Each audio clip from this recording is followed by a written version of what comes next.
Welcome! Today we're looking at When the Wolf Comes, a Viking verse role-playing game powered by Shadow the Demon Lord and written by Ian Stewart Sharp. I do want to say off the top that this was gifted to me as a PDF by Ian, so I just want to make that clear from the get-go. So getting into the first impressions, I think this is a very cool setting. I like a lot of what I see with this. To basically give you sort of like, I guess, the Cliff Notes version or like the elevator pitch is that this is essentially Vikings in space. There's a lot more to it than that because clearly Ian and whoever, worked on this with him throughout, either the books this is based off of that he also wrote or just through study and that kind of stuff. They clearly know their stuff because when I was going through the book, I actually had to Google certain things to be like, what is this in reference to? And like, there are things in the book that explain those things sort of in short detail, enough so that you can understand it. But it did actually make me have to go down and do a little bit more research and find more things I didn't know about before, which I found very interesting. Now, not that you need to do that to run this game at all. It was just more one of those things where certain terms were used where I was like, I've never heard this term used before. I wonder, what this is from. Because I am a history fan, but like any history fan knows, you only know like a droplet in a vast ocean on a vast ocean of knowledge and content. And overall, as much as I know some stuff about the Viking era, I am very much, not at all even a intermediately knowledgeable person on, Viking culture and Viking mythology. And you don't need to know any of that stuff to run this or get into this. It's just one of those things that if you are interested, there will be certain things that you read through that make you get like, oh, that's interesting. I'm gonna go check that out.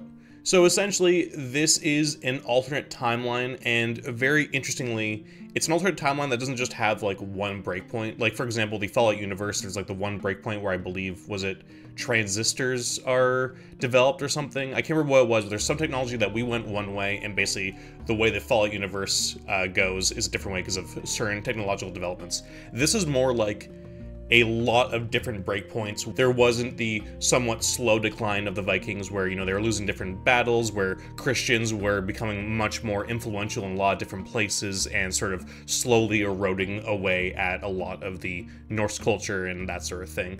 And instead, they end up winning a lot of battles, and they kept winning and winning, and a lot more things were happening. And we'll get to that stuff in a little bit, but that's basically how it is. But it's also taking our history and then mixing a lot of really weird, mythological and mysticism and a lot of technology later on, which is all really cool stuff. So you don't just have basically like what I'd say the Space Wolves from 40k, which I know a lot of people know way more 40k lore than I do. I'm somewhat of a 40k fan, but I don't, go through all the different lore books and podcasts and everything. But for me, from what I see of the Space Wolves and that, it's a lot more aesthetic. And I know there's deep lore and all these things, but there's a lot of cool stuff about them.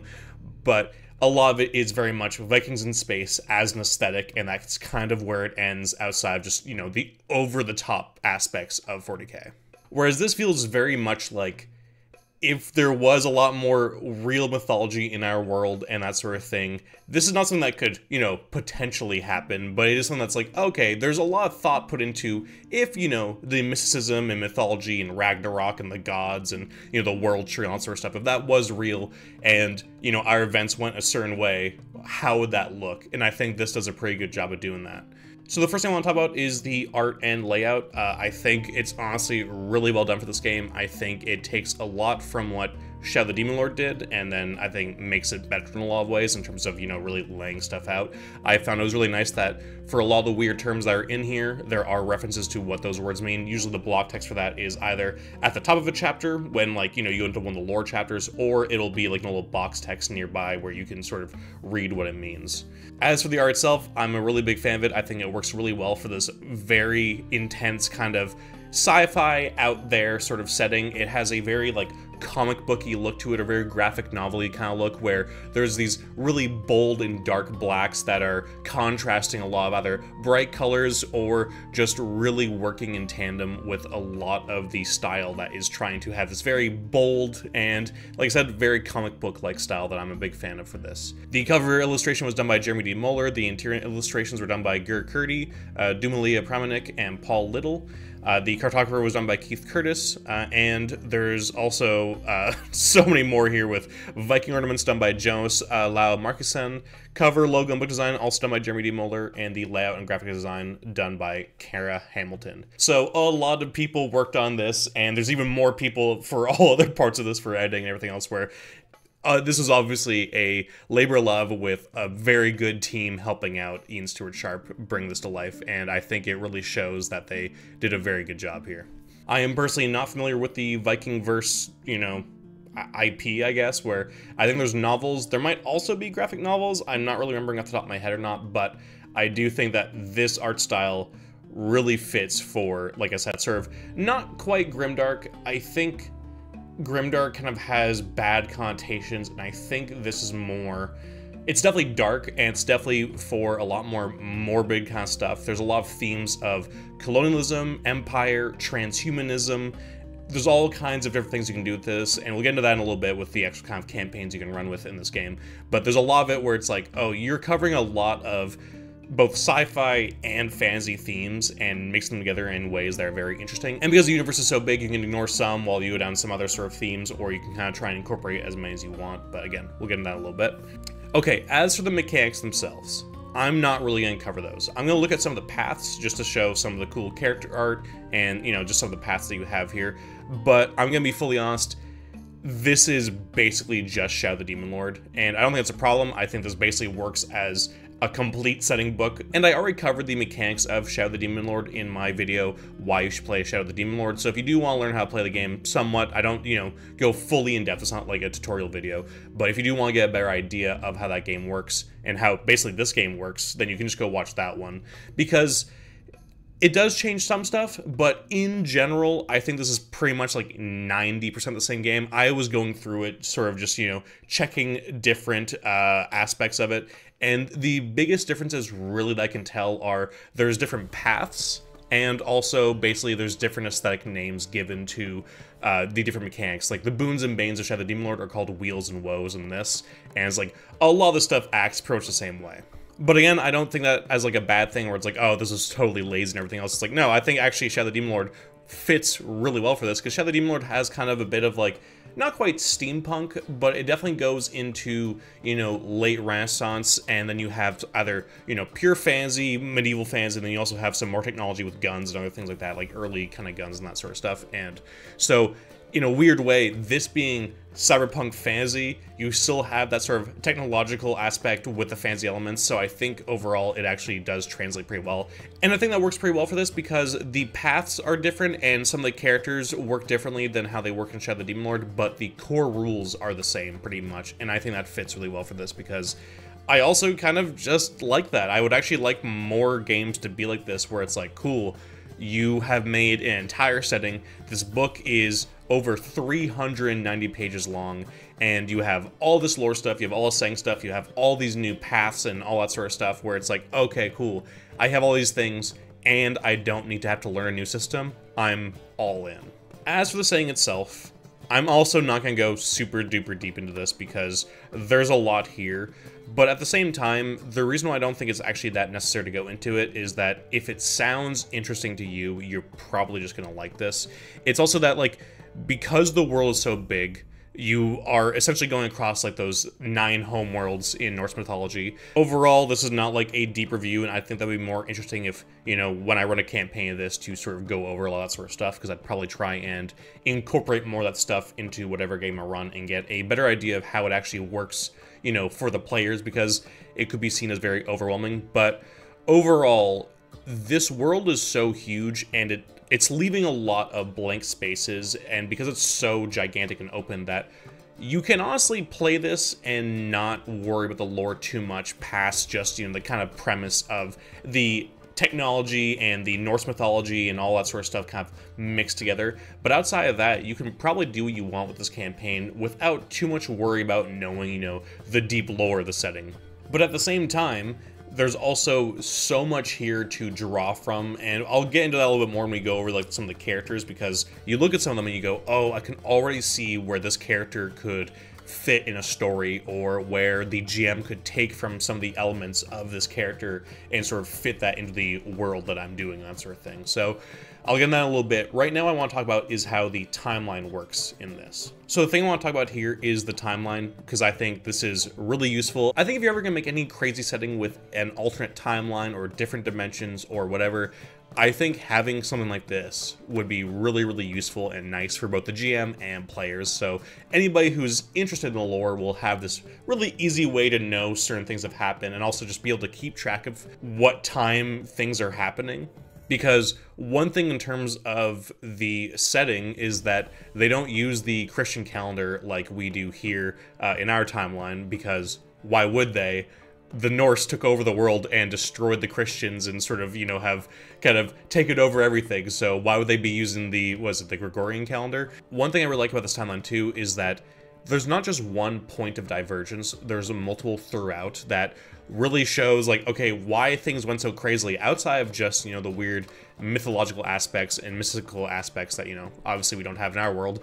Outside of those things, how could these things happen in a way that would make their world so much more different than ours? And I like that quite a bit, because in the timeline you have these parts where you'll see, like, it's a red bar with, like, you know, kind of like this outline here, and it'll say point of divergence, whereas, so in 878, for example, the point of divergence in our world is the Danelaw Pact. The Treaty of Alfred and Guthrum is signed to find the political split of England between Alfred and the Danes. Whereas in the Vikingverse timeline, point of divergence, death of King Alfred at Kippenheim, England fully under Norse rule. From this point onwards, the timelines diverge, irrevocably linked only by individual births and global events. And you can see right under this where things already change. There's the Viking Siege of Paris in our timeline in 885. However, in their timeline, northern France is fully annexed. So already you can see that things start to fracture and change from the beginning. And so the next one, for example, is, you know, right in 1066, where there's the Battle of Hastings and the Norman Conquest kind of, you know, goes off the rails. That's the sort of end of the Viking Age. Whereas in their timeline, it's the Norse Renaissance begins. And so the timelines keep changing like that, where basically the Vikingverse timeline is completely foreign to ours. It still has a lot of stuff that you might recognize or whatever, but the way things are going are totally different. And so essentially in this timeline, you have all these crazy cataclysms that really, like, fuck up Earth. You have the actual, like, Norse gods are real. You have sort of time travel, and I could be getting this wrong because I'm going off of what I read and I might have not understood it fully, but it seems like almost like the warp in 40k, the world tree branches, or at least some kind of, like, looping connective sort of tissue of the world tree is the way that you can sort of travel across the stars pretty quickly. So there's a lot of discoveries that basically allow the Vikings to, from a both technological and mythological, magical kind of sense, are able to start colonizing other worlds and start, you know, really kind of populating the cosmos. And so with that change, with the Vikings going from, you know, having their time in the sun in our world just, you know, between like the 800s to the early thousands, we are dealing with these spacefaring Vikings that have, you know, both spaceships and also are able to use what are like these kind of almost like warp runways, the way you have them in 40k, where you're able to sort of go along these paths that lead you to totally other parts of the universe in extremely fast amounts of time that you couldn't really otherwise. And that's why, with this setting in mind, with, you know, the sort of aesthetic and the themes or whatever else you're doing here, there's almost a limitless amount of ideas that kind of come to me when I'm reading through here, the sort of stuff you could do, because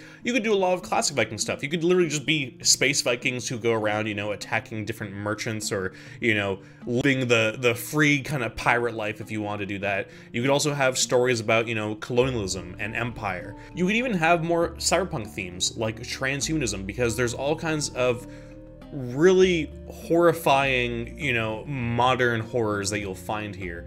You also have stuff like very old horrors, like eldritch abominations that might be coming from the stars and all sorts of stuff. So you have horror, you could have action, you could have intrigue, mystery, whatever. You can have so many different kinds of games. You can mix those themes together. There's a lot you can do in this setting. I think a good way to show, without going too deep into the lore, is that a lot of the ancestries give you a lot of interesting kinds of characters that you could play as. For example, one of the cooler ones in my opinion are the Sons of Evaldi. The Sons of Evaldi are a close-knit family of corporate clones united in their pursuit of immortality. Eschewing the eternal youth granted by Idun's apples, they instead upload their consciousness to custom-built bodies. And so you have those ones who are already sort of taking on stuff with like corporations and megacorps, the sort of weird things that they're going to go to gain immortality, gain more wealth, gain whatever that they are after in that sort of weird pursuit. They are a very strange kind of character to play as, and there's a lot of stuff on every character. You have like just the different sort of lore stuff, and then you have the actual, you know, skills and mechanics and that sort of stuff that you have depending on what you're doing. You also have ones like the Jotnar or the Jotnar. I'm assuming Jotnar, but I'll say Jotnar for now, and I'm sure somebody will correct me. The Jotnar are a race of monstrous experiments, mutants engineered for strength, size, and insurrection.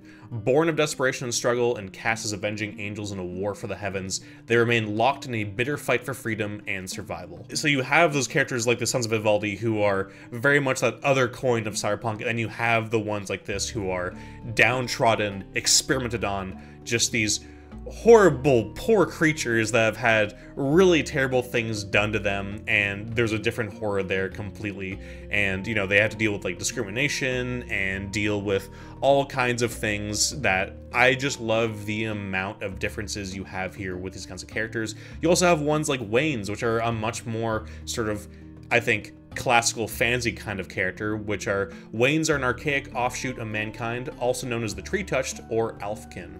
Possessed of a deep and timeless connection to Yggdrasil, they wander the new Heimar long before the time of travels, only to forfeit their unique culture with the arrival of imperial settlers. You have a much more sort of classic kind of druidy, very sort of, you know, nature-loving kind of character. So you have all these different aspects, and of course, if this is all too weird for you, you can just play as men. I really love the art for this because I just love the like modern sort of Viking or like sci-fi Viking with like the kind of classically styled helmet in silhouette form at least, but then you have like what looks like different monitors or, you know, goggles and that sort of stuff, along with this weird ass sort of gun crossbow and like the axe on the side, and I think that's just really cool. And one aspect I like too about this is that I'm not going to say that this is perfectly done because I'm not somebody who can speak on that. But there's obviously, especially in the scene of tabletop, where there's, you know, a lot of shitty people who like Vikings for the very wrong reasons. But there is, you know, a lot of wariness built into a setting where, you know, the really, really white dudes kind of took over the rest of the world, and that's kind of what everybody's dealing with now. And so with that, I do like that it is still very clear that you don't have to just play as, you know, some white beard dude. There are people from across the world here that now have more Norse flavor, and I can't speak for how well this is done because these are sort of trying to do Norsified versions of cultures across the world that I am not from. So I do like that you can play as POCs if you want to, and you can also play as people who are fighting it back against, you know, the Norse cultures, the Norse colonizers and settlers who are, you know, trying to destroy their culture, trying to destroy what they have. So I do think that you do have that built in, which obviously you could do anyway, but I think it's nicer playing a game that firstly gives you stuff to work off of so that you are, you know, still playing with the setting that you bought, but also that it gives you something to jump off of and sort of take for yourself and see where you want to go with that, because I think this just opens up even more avenues of things you could do in terms of, like I said, the pretty big themes of empire and colonialism that are in this setting. Next up, we have the novice paths, and you have the sort of same four that you'd find in Shadow the Demon Lord or Shadow the Weird Wizard, where you have the Path of the Wise, you have Path of the Skald, Path of the Outlander, and Path of the Oathsworn. And those are essentially kind of modified versions, and they are still very much doing their own thing, of, you know, the, I believe, magician, priest, warrior, and thief? Or rogue? I can't remember. I think it might be rogue. And also the art for these are super cool. The Path of the Skald is probably my favorite because I just look at this and I just see a Shadowrun character. Like, this character would be fully in their element in Shadowrun. You have like these little drones on their head, you have like these holographic lights coming off of their visor, and they still have like all these kind of tattoos and just a sort of very kind of pagan style. So I just love these kind of like techno-pagan aspects that you have across the game with all these different characters. And With that, I'm not really going to get too much into the other paths. You have the expert and you have the mythic, and those work the same as expert and master paths that you will find in Shadow of the Demon Lord. In this, what's great is that there are so many, just like the core book of Shadow of the Demon Lord. I could absolutely see someone going like, well, you know, with Shadow of the Demon Lord being so similar, we can just do this and we can really shave off a lot of the different paths we might be able to play as because, you know, let's save time and save some money. So I do love that you have so many paths, because you should when it comes to these kinds of games. Like, if you don't have that many, then it's a real bummer, because those permutations you can make with this kind of game based off Shadow of the Demon Lord is the bread and butter, is the best part that gets you really excited to see what kind of characters you can make and play in this. So I'm really happy to see that there are a shitload of expert paths, and then, of course, so many mythic paths. So it is absolutely going, no, you can just buy this book and you don't have to buy anything else. I could absolutely see, just like with Shadow of the Demon Lord, that you could get some companion books to add more things and expand the world, expand the universe, all sort of stuff. But I do like that, just like Shadow of the Demon Lord, if you buy the core book of SOTDL, you're good. You don't really need anything else. Companion books are nice. All the extra books are all great. I mean, I bought them because it's nice having all those extra choices. But you can just grab the core book and nothing else, and you're totally fine. And from what I'm going through with all this, both between the lore, setting, and also all the rules and paths, all you need is this one book. So I like that a lot, because it is so annoying when you do get a product and go, man, this feels like half-baked or chopped up or unfinished, you know? So with that, I'm going to call it there. If I ever get around to actually running this and actually doing a whole campaign, I'll probably do a much deeper review on both the lore and everything else. I just kind of want to do a first impressions here just to sort of get an idea. And I think that if you're somebody who likes the idea of sci-fi Vikings with a lot of deep lore and a lot of places for that to go, and not just sort of being an aesthetic that kind of just, you know, throws out the idea of space Vikings and then doesn't really do much with it, I think you'll enjoy this, especially if you like Shadow of the Demon Lord as a system. And I think this is very fitting for that system. I think they did a great job marrying the setting and mechanics together, and I'm really excited to see how this plays. I'm also especially excited to see if you can mix this with Shadow of the Demon Lord without too much trouble, because I don't see any reason why you can't, because the mechanics are so similar. And I think it'd be really cool if you were doing a Shadow of the Demon Lord campaign that ended up, like, they go through a portal, or there's, like, dimensional stuff that's going on, and they end up in the Viking verse. And that could be just a really fun sort of, you know, arc that you do with your friends. But with that, I think it's really cool. Like I said, this is first impressions, so I'm not really going to go, I definitely recommend it, because I don't know how it actually, you know, acts and play or anything like that, but I'm a big fan of this. I think it's really cool, and I'm excited to see what other stuff comes out of the Vikingverse in terms of RPG products. I think it'll be pretty cool to see what is out there. So with that, thank you so much for watching. If you want to support the channel, consider becoming a patron. You get videos a day early, you get to vote on videos sometimes, and you also get a cool Discord role and access to a secret channel on the Discord and all that sort of stuff. So thank you so much for watching. Thank you to my patrons for supporting me, and I hope you guys have a good one, and stay safe out there.